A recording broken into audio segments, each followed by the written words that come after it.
সফলতা পেতে হলে প্রতিদিনের ছোট ছোট অভ্যাস পরিবর্তন করতে হবে। প্রতিটি পদক্ষেপে ধৈর্য ধরতে হবে এবং নিরলস পরিশ্রম করতে হবে। খেললে হারবে, হারলে শিখবে, আর শিখলে জিতবে। আসল কথা হলো থামলে চলবে না। ঝড়কে শান্ত করার চেষ্টা করো না, নিজে শান্ত থাকো, ঝড় চলে যাবে।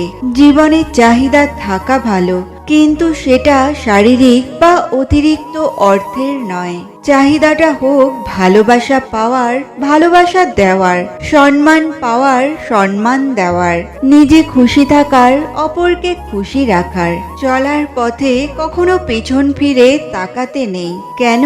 ধরুন শূন্যে লাফাচ্ছে হরিণ, এক লাফেই 23 হাত, আর বাঘ যায় এক লাফে 22 হাত। তাহলে অঙ্কের হিসাবে বাঘ কখনো হরিণকে ধরার কথা নয়, কিন্তু বাস্তবে ঘটছে উল্টোটা। বাঘের হাতে হরিণকে কাবু হতে হয়। কিন্তু কেন? কারণ হলো হরিণ লাফাতে লাফাতে কখনো কখনো পিছন ফিরে তাকায়, বাঘের চাইতে সে কতটা এগিয়েছে তা বোঝার জন্য।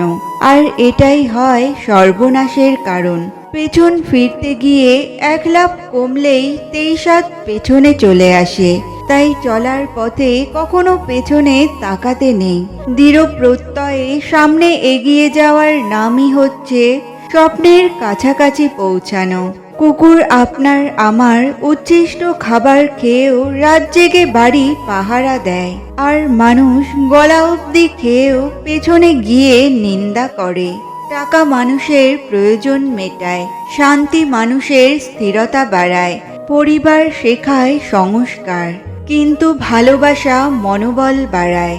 বর্তমানে অনেক সম্পর্ক নষ্ট হয়ে যাওয়ার প্রধান কারণ হলো অপরের কথা শুনে আপনজনকে সন্দেহ করা। নিজের কষ্ট, নিজের অনুভূতি নিজে ছাড়া কেউ বুঝবে না। তাই নিজের দুর্বলতাগুলো অন্যের কাছে প্রকাশ না করে নিজেকে শক্ত করো। দেখবে দ্বিতীয়বার আর কেউ ভাঙতে পারবে না।